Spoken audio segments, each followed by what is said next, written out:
Hello and welcome to another edition of Day Tripping, where today I'll be once again visiting South Pasadena.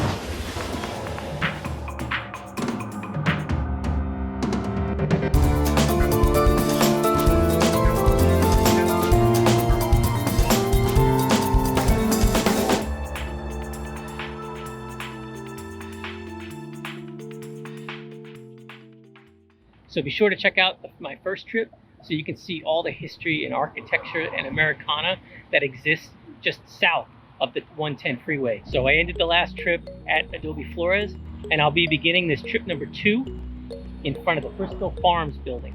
Inside, over near one of the deli counters, there's this great mural. And the mural shows what South Pasadena looked like at the dawn of the 20th century. The rolling hills and the orchards, and more specifically painted on a hilltop in the distance is the old Raymond Hotel. The hotel no longer exists, but it will be a part of this trip anyway. So I encourage you at the beginning of this trip, go into Bristol Farms and check out that mural before we head north here across the 110 freeway to explore more of South Pasadena. Let's go. So just north of the 110 freeway, come to our first stop, the Oaklawn waiting station. And right next to that, the bridge. The design looks very similar to what we saw at the watering trough right there at the South Pasadena train station. Let's hear a little bit about what this is that we're looking at. The Oaklawn Bridge and waiting station were built in 1906, and according to the description in the National Register of Historical Places, this bridge is a graceful arched structure rising from an embankment at the west end, curving to street level at the east, where you'll find a waiting station constructed of boulders from the nearby Arroyo Seco. The original plans for the bridge show 5 spans. However, this was not acceptable to the Santa Fe Railway, so reluctantly the architects added an additional pillar, which they felt was unnecessary and interfered with the beauty and grace of the span's design.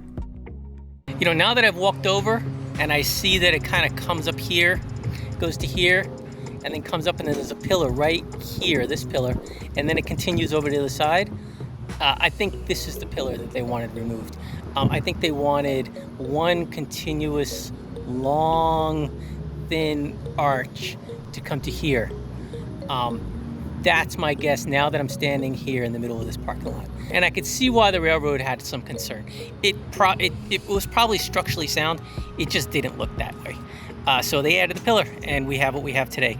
So just north of the Oaklawn Arch, we have the South Pasadena War Memorial Building. Not only is it a cool looking building that was built after the Great War, or World War I, it also has a cannon in front of it, you know, and plaques right there. So any buildings that have a cannon and a plaque, I gotta stop and look at it. So as I stand under the shade of this tree that was planted by General Pershing in a building that was built to honor the Great War, and it was built in the 1920s, it just makes me think these people had just gone through the worst war basically in human history. Millions of people were killed. That was followed immediately by the influenza outbreak of 1918. So this whole thing was to honor those who had fought and died in that horrible war. And I always like to imagine, like, what would they think if we were to tell them that in just 2 short decades, a second world war would happen that would far eclipse and surpass the one that they had just fought. So those are the things that I think about when I come to these places. I don't know what you think about. Let me know what your thoughts are as we do this, but I like to take a moment to walk around here and think about those things. So behind me here is a perfect example of you never know what you're gonna find on these trips. It's like, I wanna say Big Bird with the martini. See, there's the martini glass. And then over here, it's a turtle. Happy waving turtle. Continuing north up Fair Oaks from the South Pasadena War Memorial, you'll come here to the Raymond Hotel waiting station. The Raymond Hotel, built in 1886, was the first major resort hotel of the San Gabriel Valley. Largely a winter residence for wealthy Easterners, it was built by Mr. Walter Raymond of the Raymond and Whitcomb Travel Agency of Boston, Massachusetts. Only a few years after its construction, on April 14, 1895, a spark from the chimney set the roof on fire, and the hotel and all of its contents burned to the ground in 40 minutes. Luckily, most of the hotel's 165 guests were at church on Easter Sunday, so no one was hurt, but all their possessions were lost. A second, more fireproof building was erected in 1901, but the hotel was foreclosed following the Great Depression, and as is the norm, it was torn down to make room for a residential and commercial development. So if you make a left on Columbia from the Raymond Hotel waiting station and come down a bit, you'll come to the Oaklawn Portals.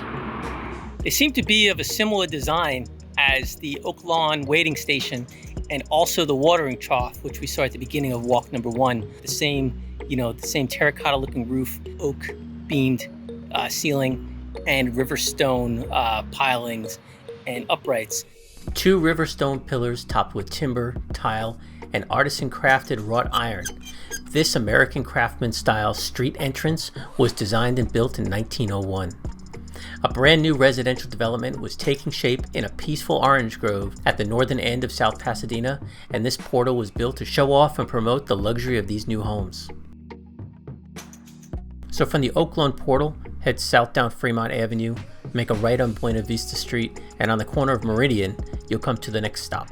So supposedly behind me, this craftsman looking house here was the residence of James Garfield's widow, Lucretia Garfield. She built this and moved into it after the assassination of James Garfield.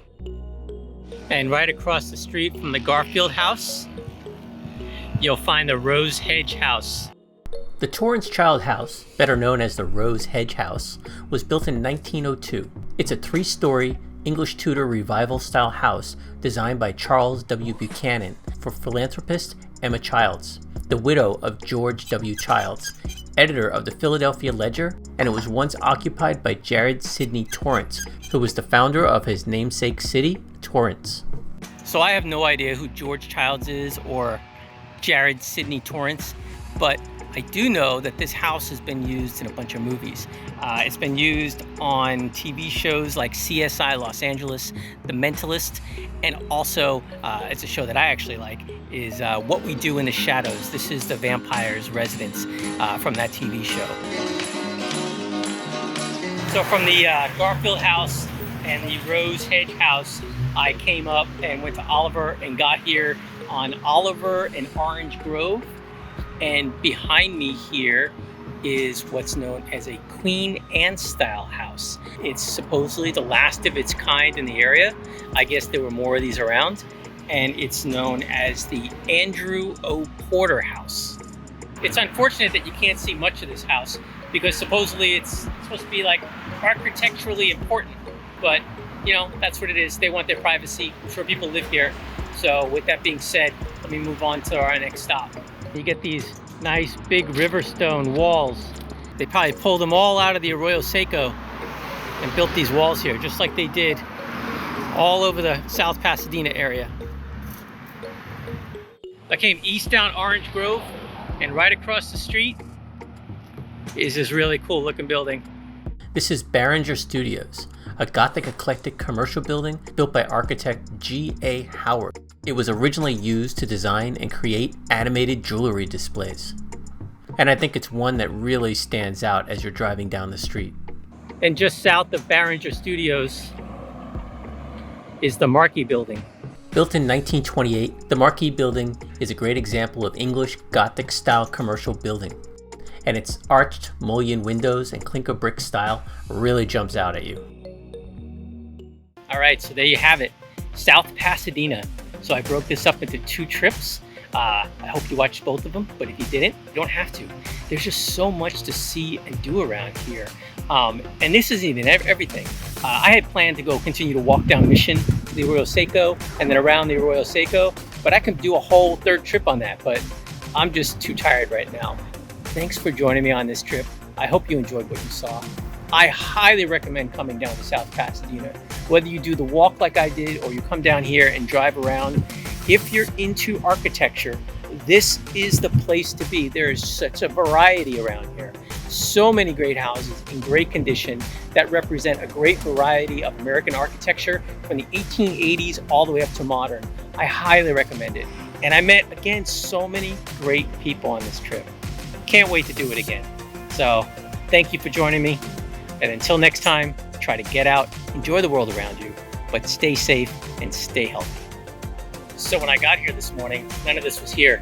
I just got lucky that I happened to come down here the day they were having the farmer's market.